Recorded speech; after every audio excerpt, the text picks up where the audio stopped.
തീർച്ചയായിട്ടും അതെ. അല്ല, അത് വളരെ ശരിയാണ്. ഈ തിരഞ്ഞെടുപ്പുകളുടെ ഒരു ഘോഷയാത്ര തന്നെയാണ് ഇനിയിപ്പോൾ വരാനിരിക്കുന്നത്. അതിനിടയ്ക്ക് തരൂരിനെതിരെ നടപടി എടുക്കേണ്ടി വരും. ഇവിടെ ആരോ ചൂണ്ടിക്കാണിച്ച പോലെ കുറഞ്ഞ പക്ഷം അദ്ദേഹത്തിന് വർക്കിംഗ് കമ്മിറ്റി മെമ്പർ സ്ഥാനത്ത് നിന്നെങ്കിലും കളയണം. പക്ഷേ കോൺഗ്രസിന്റെ പ്രശ്നം എന്ന് പറഞ്ഞാൽ ഇപ്പം 99 എം പിമാരുണ്ട്. അതിൽ ഒരാൾ പോയി കഴിഞ്ഞാൽ എണ്ണം വീണ്ടും കുറയുകയാണ്. അപ്പൊ കോൺഗ്രസിന്റെ അവിടുത്തെ ശക്തിയും കുറയും. ശശി തരൂർ സ്വയം രാജിവെച്ച് പോവില്ല, വീണ്ടും ഒരു തെരഞ്ഞെടുപ്പ് നിൽക്കേണ്ട കാര്യവുമില്ല. പാർട്ടിയായിട്ട് പുറത്താക്കുകയാണെങ്കിൽ അദ്ദേഹത്തിന് എം പി സ്ഥാനം തുടരുകയും ചെയ്യാം. തീർച്ചയായിട്ടും അദ്ദേഹം ഡൽഹി ലെവലിലും കേന്ദ്രതലത്തിൽ എന്തോന്നോ ഒരു ബാർഗൈനിങ് ഉണ്ട്. അതിനുവേണ്ടി അദ്ദേഹം താല്പര്യപ്പെട്ട് നിൽക്കുകയാണ്. അതിന്റെ പശ്ചാത്തലത്തിലാണ് ഇതൊക്കെ. ഇതല്ലെങ്കിൽ പൊടുന്നനവേ കുടുംബവാഴ്ചയെക്കുറിച്ച് ഇത്ര കാര്യമായിട്ട് ഈ ലേഖനങ്ങളൊക്കെ രാഷ്ട്രീയത്തിൽ വരുന്നതിന് മുമ്പ് എഴുതിയിട്ടുണ്ടായിരിക്കാം. വന്നതിന് ശേഷം ഇത്ര ശക്തമായിട്ട് എഴുതുന്ന സാഹചര്യങ്ങൾ കുറവാണ്. പക്ഷേ കേരളത്തിൽ കോൺഗ്രസിനെ പ്രതിസന്ധിയിലാക്കുന്നുണ്ടോ തരൂർ വിഷയം? അതോ എൻ ശ്രീകുമാർ പറഞ്ഞതുപോലെ ഇതങ്ങനെ പ്രസക്തമായ ഒരു കാര്യമല്ല, അതിന്റെ വഴിക്ക് വിട്ടേക്കൂ എന്നുള്ളതാണോ? തീർച്ചയായിട്ടും അല്ലല്ല, കേരളത്തിനകത്ത് പ്രശ്നം ഉണ്ടാക്കുന്നുണ്ട്. കാരണം ഇല്ലെങ്കിൽ തന്നെ പ്രതിപക്ഷത്തിന്റെ എഫിക്കസി ശക്തിയെക്കുറിച്ച് വലിയ വിമർശനം പൊതുസമൂഹത്തിലുണ്ട്. നേതൃത്വത്തിന്റെ വളർച്ച, അതിനകത്ത് ഗ്രൂപ്പുകൾ, വിഭാഗീയത എന്ന് തുടങ്ങി ഒരുപാട് കുഴപ്പങ്ങളുള്ള ഒരു പശ്ചാത്തലത്തിൽ തരൂറിനെ പോലെ ഒരാൾ വീണ്ടും വീണ്ടും ഇങ്ങനെയുള്ള കാര്യങ്ങൾ പറഞ്ഞാൽ UDFന്റെ ഉള്ള വോട്ടും കൂടി കുറയത്തല്ലേ ഉള്ളൂ.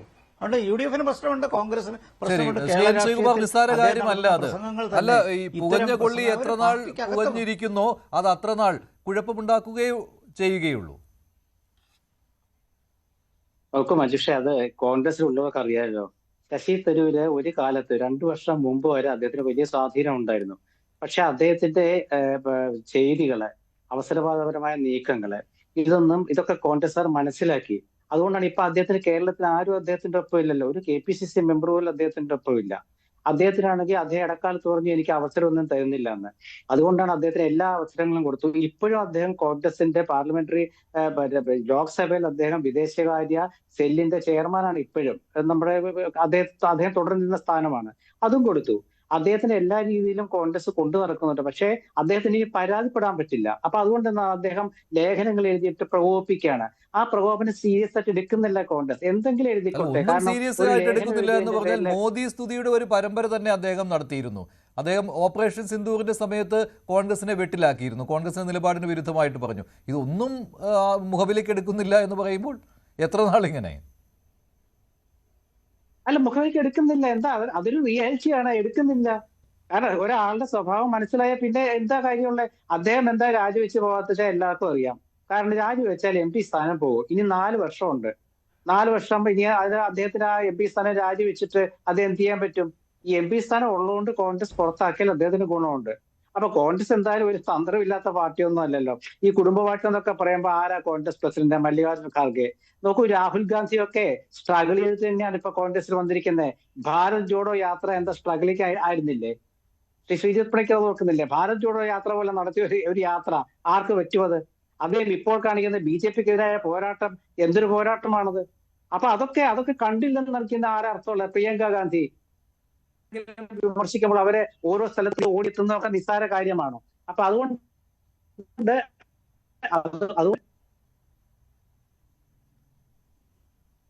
ശരി, ശ്രീ പണിക്കർ അതിനുള്ള മറുപടി കൂടി.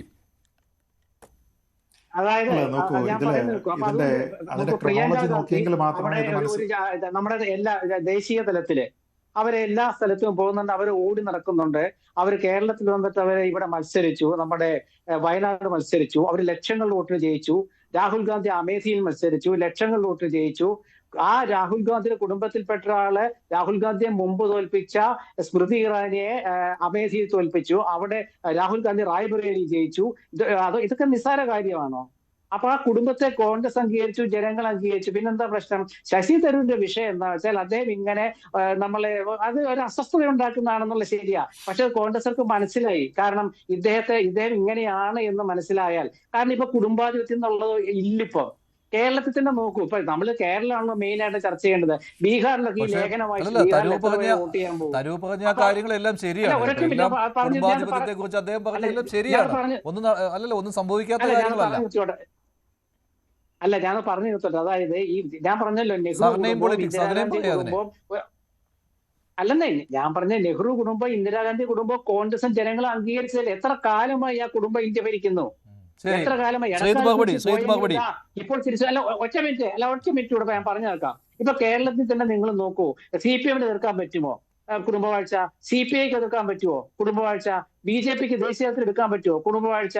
ഇല്ല. കൊച്ചു പാർട്ടികൾക്ക് എതിർക്കാൻ പറ്റുമോ കുടുംബവാഴ്ച? ഇല്ല. എന്തിന് EMS നമ്പൂതിരിപ്പാടിന്റെ മകനെ അദ്ദേഹം പാർട്ടിയിൽ ഒന്നുമല്ലാത്ത കാലത്തല്ലേ അദ്ദേഹത്തെ പഴയ മുകുന്ദപുരത്ത് സ്ഥാനാർത്ഥിയാക്കിയത്? അപ്പൊ അന്ന് അദ്ദേഹം ഒരു സ്ട്രഗിൾ ചെയ്തിട്ടല്ല EM ശ്രീധരൻ രാഷ്ട്രീയത്തിലേക്ക് വന്ന. അദ്ദേഹം തരൂർ സെലക്റ്റീവ് ആയി പോയിട്ടുണ്ട്. തരൂർ ഇക്കാര്യത്തിലും സെലക്റ്റീവ് ആയിട്ടുണ്ട്. അല്ല, നോക്കൂ, തരൂരിന്റെ അദ്ദേഹത്തിന് രാഷ്ട്രീയത്തിൽ സ്വിച്ച് ചെയ്യണോ വേണ്ടയോ, അദ്ദേഹം മറ്റൊരു സ്ഥലത്തേക്ക് പോകാൻ ആഗ്രഹിക്കുന്നുണ്ടോ ഇല്ലയോ എന്നുള്ളത് ഞാൻ ആദ്യ ഭാഗത്ത് തന്നെ എൻ്റെ കാഴ്ചപ്പാട് ഞാൻ പറഞ്ഞതാണ്. അദ്ദേഹത്തിന് മറ്റൊരു പാർട്ടിയിലേക്ക് പോകണമെങ്കിൽ അദ്ദേഹം സ്വന്തം നിലയ്ക്ക് അവിടേക്ക് പോകുന്നതിനേക്കാൾ കൂടുതൽ സ്വീകാര്യത ഒരു ട്രാജിക് ഹീറോ പരിവേഷം അദ്ദേഹത്തിന് കിട്ടുക, നിലവിലെ പാർട്ടി ആശയപരമായിട്ടുള്ള ഒരു വ്യത്യാസത്തിന്റെ അടിസ്ഥാനത്തിൽ അദ്ദേഹത്തിനെതിരെ നടപടിയെടുക്കുമ്പോൾ അദ്ദേഹം പോയാലാണ്. അതല്ല എങ്കിൽ ശശി തരൂർ മാത്രമായിട്ട് പോകുന്നു, അല്ലെങ്കിൽ ശശി തരൂരും ബഹുജനങ്ങളുടെ സെന്റിമെന്റ്സും മറ്റൊരു പാർട്ടിയിലേക്ക് പോകുന്ന രീതിയിലാണ്. അപ്പോൾ സ്വാഭാവികമായിട്ടും അങ്ങനെ ഒരു സ്വിച്ചിന് അദ്ദേഹം ആഗ്രഹിക്കുന്നുണ്ടെങ്കിൽ ആ രീതിയിൽ തന്നെ അത് പ്ലാൻ ചെയ്യുന്നതാണ് ബുദ്ധിയുള്ള ഏതൊരു രാഷ്ട്രീയക്കാരനും ചെയ്യേണ്ടത്. അദ്ദേഹം നിലവിൽ ചെയ്യുന്നതും അത് തന്നെയാണെന്നാണ് ഞാൻ മനസ്സിലാക്കുന്നത്. രണ്ട്, നമ്മൾ തെറ്റായിട്ടുള്ള അനാലജി ഉപയോഗിക്കുമ്പോൾ ഉണ്ടാകുന്ന പ്രശ്നമാണ്. ഇപ്പോൾ രാഹുൽ ഗാന്ധി ചെയ്തിട്ടില്ലേ, അദ്ദേഹം ഇന്ത്യ മുഴുവൻ ഭാരത് ജോഡോ യാത്രയുമായി നടന്നിട്ടില്ലേ എന്ന് ചോദിക്കുമ്പോൾ ശ്രീകുമാർ അത് എപ്പോഴാണ്? ഞാൻ നേരത്തെ പറഞ്ഞു, നിങ്ങൾ ബഹുജനങ്ങളുടെ പിന്തുണയോടുകൂടി നിങ്ങളൊരു തെരഞ്ഞെടുക്കപ്പെട്ട ജനപ്രതിനിധി ആയില്ലേ, അതിനുശേഷം നിങ്ങൾ ഇന്നത് ചെയ്തില്ലേ എന്ന് പറയുന്നിടത്തല്ല, നിങ്ങൾക്ക് ആ അവസരം കിട്ടുന്നതിലാണ്. ഇപ്പൊ ഞാൻ പറയാം, പിന്നെ ഭാരത് ജോഡോ യാത്രയുടെ കൂടെ ഏതാണ്ട് 80% സ്ഥലത്ത് നടന്നിട്ടുണ്ട് നമ്മുടെ ആലപ്പുഴയിലുള്ള അനിൽ ബോസ്, കോൺഗ്രസിന്റെ. അനിൽ ബോസ് ആരായി? ഞാൻ പറഞ്ഞത് നടക്കുന്നതാണ്, രാജ്യം മൊത്തം നടക്കുന്നതാണ് നിങ്ങളുടെ ക്രൈറ്റീരിയ എങ്കിൽ നടന്നിരിക്കുന്നതിനകത്തിൽ പിന്നെ അനിൽ ബോസ് ഉണ്ട്. എന്നിട്ട് അനിൽ ബോസിനെ നിങ്ങൾ എന്ത് ചെയ്യും? അടുത്ത തവണ കോൺഗ്രസിന്റെ പ്രസിഡന്റ് ആക്കുമോ? അല്ലല്ല. അപ്പൊ അത് പറയരുത്. ഞാൻ ചോദിക്കുന്നത്, നിങ്ങൾക്ക് അങ്ങനെ നടക്കുന്നതിനും ആ നടപ്പിന് ഭാരത് ജോഡോ യാത്ര എന്ന് ബ്രാൻഡ് ചെയ്യപ്പെടുന്നതിനും അതിനുള്ള അവസരം നിങ്ങൾക്ക് കിട്ടിയത് എന്താണ്? നിങ്ങളുടെ എൻട്രി ടിക്കറ്റ് ആരാണ് പഞ്ച് ചെയ്ത് തന്നതെന്നാണ് ഞാൻ ചോദിക്കുന്നത്. ആ എൻട്രി ടിക്കറ്റ് നിങ്ങൾക്ക് പഞ്ച് ചെയ്ത് തന്നിരിക്കുന്നത് നിങ്ങളുടെ സർനെയിമാണ്. ആ കാര്യത്തിൽ തർക്കമില്ല. രണ്ട്, ഇതൊക്കെ അറിഞ്ഞിട്ടല്ലേ പിന്നെ ഇദ്ദേഹം വന്നിരിക്കുന്നത്? ഞാനത് ആദ്യം തന്നെ പറഞ്ഞല്ലോ. ഇന്ദിരാ പ്രിയദർശിനിയെ ഇന്ദിരാ ദുര്യോധനി എന്ന് പറഞ്ഞിട്ട് നോവൽ എഴുതിയിരിക്കുന്ന ശശി തരൂർ അതേ കോൺഗ്രസ് പാർട്ടിയിൽ വരുന്നു. കോൺഗ്രസ് പാർട്ടിയിൽ അദ്ദേഹം വരുന്ന സമയത്ത് കോൺഗ്രസ് പാർട്ടിയുടെ തലപ്പത്തിരിക്കുന്ന ആൾക്കാരിൽ ഒന്ന് മൻമോഹൻ സിംഗും മറ്റൊന്ന് സോണിയാഗാന്ധിയുമാണ്. സോണിയാഗാന്ധിയോട് ആശയപരമായിട്ട് ഒരു കാലത്തും ശശി തരൂർ അഭിപ്രായ വ്യത്യാസം പറഞ്ഞിട്ടില്ല. അവിടെ നമ്മുടെ ഈ തെരഞ്ഞെടുപ്പ് നടക്കുന്ന സമയത്ത് അദ്ദേഹം ഒരു കാൻഡിഡേറ്റ് ആയിട്ട് നിൽക്കുന്ന സമയത്ത് പോലും അദ്ദേഹം സോണിയാഗാന്ധിയുമായി ചർച്ച ചെയ്തതിന് ശേഷം തീരുമാനമെടുക്കും എന്നാണ് പറഞ്ഞിരുന്നത്. സോണിയാഗാന്ധിയെ ഒരു ഘട്ടത്തിലും അദ്ദേഹം പരസ്യമായിട്ട് തള്ളിപ്പറയുന്ന ഒരു നിലപാടും ഉണ്ടായിട്ടില്ല. പക്ഷേ സോണിയാഗാന്ധി മാറിയതിനു ശേഷം പിന്നീടുണ്ടായിരിക്കുന്ന കോൺഗ്രസിന്റെ ലീഡർഷിപ്പിൽ അദ്ദേഹത്തിന് അതൃപ്തിയുണ്ട്. അത് ഡയറക്ഷൻലെസ് ആയിട്ടാണ് പോകുന്നത് എന്നുള്ളതിന് ഈ നാട്ടിലെ ജനങ്ങൾ കൊടുക്കുന്ന തെളിവുണ്ടല്ലോ. നേരത്തെ അദ്ദേഹം പറഞ്ഞതുപോലെ കോൺഗ്രസ് തുടർച്ചയായിട്ട് എത്ര കാലമായിട്ട് പ്രതിപക്ഷത്തിരിക്കുന്നു, എന്തുകൊണ്ടാണ് കോൺഗ്രസിന് വലിയ പ്രചരണം നടത്തിയതിനു ശേഷവും ഭരണം പിടിക്കാനായിട്ട് സാധിക്കാത്തത്, കോൺഗ്രസിന് ഒറ്റയ്ക്ക് എന്തുകൊണ്ടാണ് 3 അക്കത്തിലേക്ക് പോലും എത്താനായിട്ട് സാധിക്കാത്തത്, അങ്ങനെയുള്ള പ്രധാനപ്പെട്ട പ്രശ്നമുണ്ട്. അതായത് രാഹുൽ ഗാന്ധിയുടെ നേതൃത്വത്തിൽ കോൺഗ്രസിന് ഡിക്ലൈൻ ആണ് ഉണ്ടായിട്ടുള്ളത്. അതിലെന്താ തർക്കം? ഇപ്പോൾ BJP ഏതെങ്കിലും ഒരു നയവുമായി ബന്ധപ്പെട്ട് ഒരു നിയമം പാസ്സാക്കുന്നതിന് വേണ്ടിയിട്ട് രാജ്യസഭയിലും ലോക്സഭയിലേക്കും ആൾക്കാർക്ക് വിപ്പ് കൊടുത്ത് വിളിക്കുന്ന സമയത്ത് രാഹുൽ ഗാന്ധി പറയുന്ന തീരുമാനത്തിന് ചെവി കൊടുക്കാതെ ഇന്ത്യ സഖ്യത്തിലെ എത്രയോ പാർട്ടികൾ അവിടെ നിന്ന് ഇറങ്ങിപ്പോയിട്ടുണ്ട്.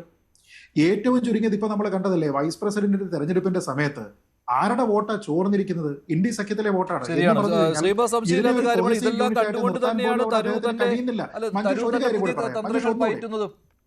മഞ്ജുഷ, ഒരു കാര്യം കൂടി അദ്ദേഹത്തിന് നിങ്ങൾ ട്രാൻസ്പെറൻസി പറയുമ്പോഴും അവസരം കൊടുക്കുന്നത് പറയുമ്പോഴും പാർട്ടി അധ്യക്ഷനായിട്ട് അദ്ദേഹം മത്സരിക്കുന്ന സമയത്ത് അദ്ദേഹത്തിന് ഒരു ഫെയർ റൺ കൊടുത്തിട്ടുണ്ട് എന്ന് ശ്രീകുമാർ സാറിന് പറയാൻ കഴിയുമോ?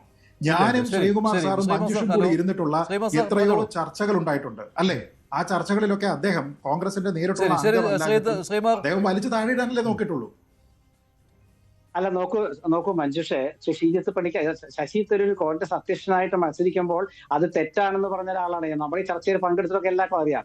ഞാൻ അതിനെ അനുകൂലിച്ചിരുന്നില്ല. കാരണം അദ്ദേഹം ആ സ്ഥാനത്തേക്ക് വരാൻ അദ്ദേഹത്തിന്റെ പാർട്ടിയുടെ സംഘടനാപരമായ യോഗ്യത അദ്ദേഹത്തിന് ഇല്ലെന്ന് പറഞ്ഞ ഒരാളാണ് ഞാൻ. അതിപ്പോഴും ശരിയാണെന്ന് ഞാൻ കരുതുന്നു.